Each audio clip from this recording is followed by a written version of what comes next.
We have a great slate of games, guys, coming up in Week 11. I'm going to go over the top 10 games and matchups for this week.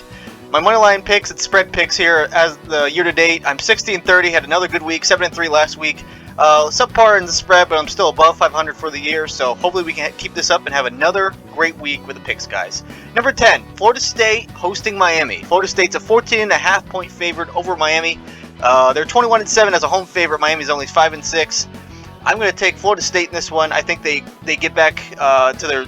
They've been actually doing pretty well the last few weeks, and I think they're just a much better team than Miami. Miami's shown flashes of being good, and then they go right back to being mediocre. I think Florida State's going to win pretty easily in this one. Obviously, I think they cover the 2-touchdown spread. They're going to move to 10-0 and be probably most likely face Louisville in a few weeks in the ACC championship game. Number 9, Alabama coming off that big win over LSU. They have the most Tier 1 wins out of any team in the country. Tier 1 is any team ranked 1 to 25 in the power ratings. Tier 2 is any team ranked 26 to 50. So that's what those info and the data show.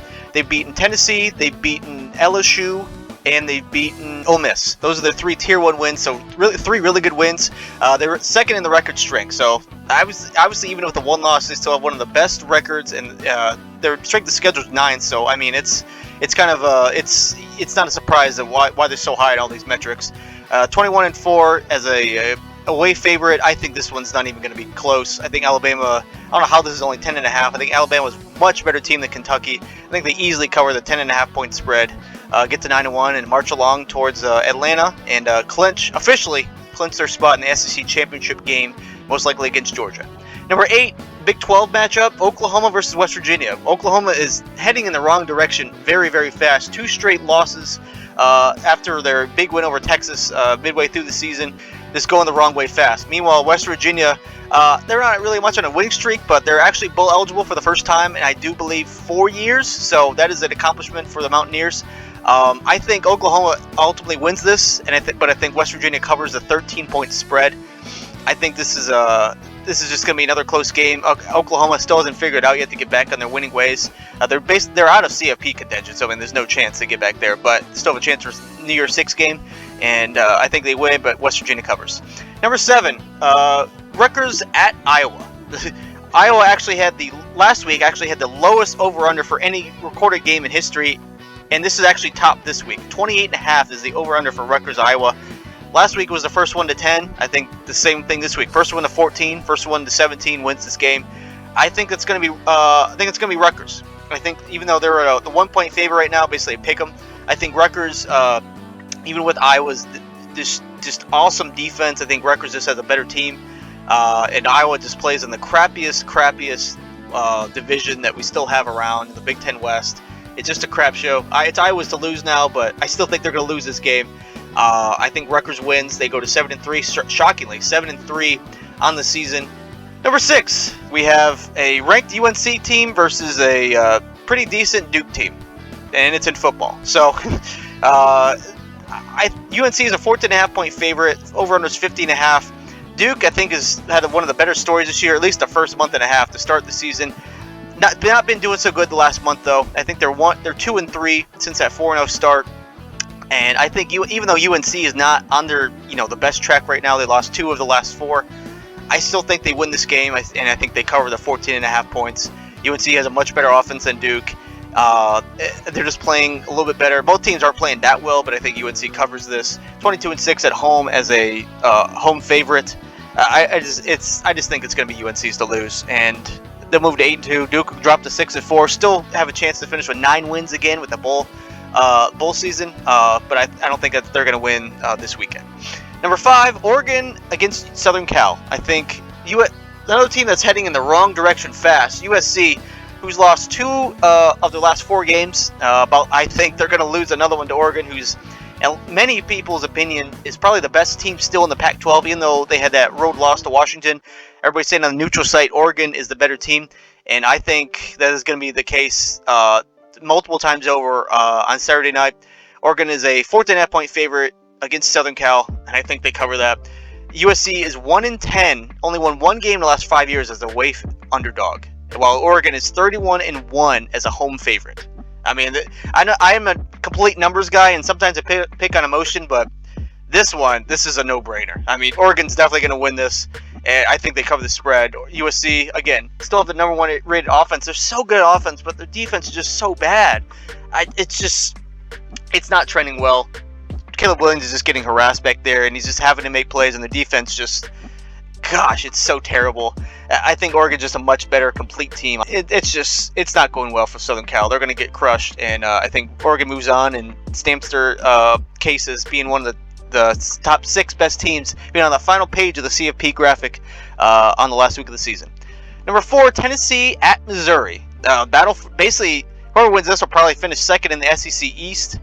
Both teams are having a pretty decent year, obviously in the top 15. Tennessee comes in as a 2-point favorite, while Tennessee doesn't have any Tier 1 wins yet, but they're still coming into this as a 2-point favorite on the road.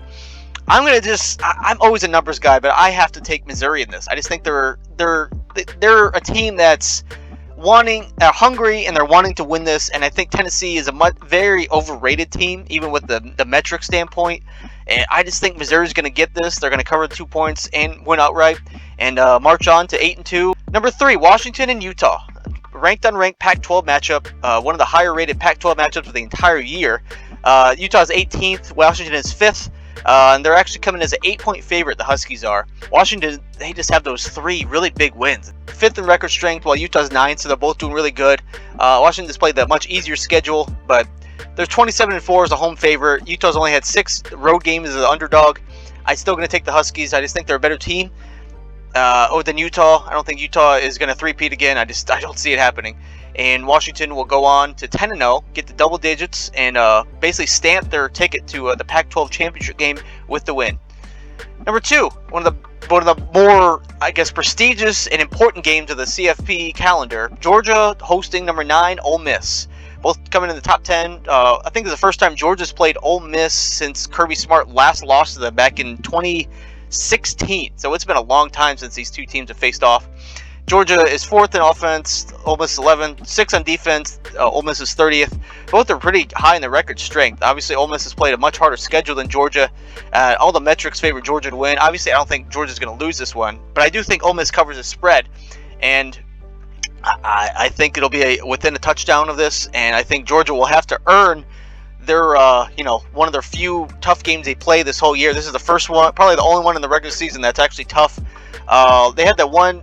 Missouri was their Tier 1 win, so I take it back. Missouri was a really tough win.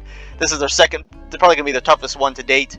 I think Georgia still wins, but Ole Miss still covers. Now, the game that has gotten so much attention for all the wrong reasons. Michigan, obviously, as news today, Harbaugh was suspended for the last 3 games of the regular season and can't be on the sideline for Michigan. Meaning, as of right now, he won't be coaching Saturday against Penn State. Now, saying this, no matter who's the head coach, no matter who's calling the plays, no matter whatever it is, in that shenanigans, he could be there, like have an injunction, whatever it may be. The stats show that Michigan is the better team analytically. 5 on offense, 3rd on defense, even though Penn State's in the top 10 in both. Obviously, the strength of schedule is much different for either. Michigan's played one of the weakest schedules in the country, while Penn State's at 36. Michigan's last 3 games, though, they have the hardest remaining schedule. They play at Penn State, who's number 10. They play at Maryland, who's I think 5-4 right now, and then they host Ohio State last week of the season, obviously. So how weak their schedule's been the first 9 games, Michigan has the toughest remaining schedule the last 3. And no matter what comes out of this Jim Harbaugh situation, with Michigan, whatever it may be, all these shenanigans, everything on me, it's no secret I'm a Michigan fan. I think Penn State's going to win this. Between this, everything that's going for them, this is basically their season right here. If they win this, they have a legit chance of getting back to the CFP. I think right now Penn State holds the tiebreakers in the 5th, 6th tiebreaker if all teams beat each other.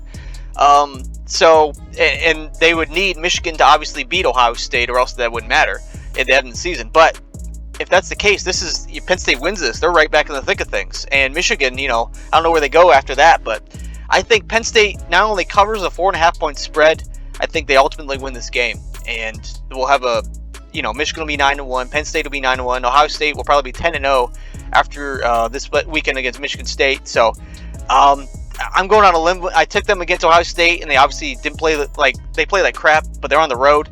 This game time they're at home. Yes, it's a noon game, but it's going to be the biggest, loudest you've ever had because all this crap with outfield with Michigan recently. And I just think all the elements are going to go against Michigan, and I think Penn State ultimately wins this. And I hope not. Like I said, I'm a Michigan fan, but this is just going to be a great game. We just got to sit back and watch, ignore all the off-field crap, and just enjoy this week in college football, guys. It's just going to be a great week. What do you guys think of this video? Who do you think is the most likely to get upset this week? What is the most surprising team going to be? Let me know on Twitter as well. I am at the SportsNerd92. Follow me on all my shorts throughout the weekend. I'll make instant reactions to all these games, most likely the Michigan one as well. And hit me up next week for the Week 12 top 10 matchups and going over all the stats and analytics. And I'll see you guys then.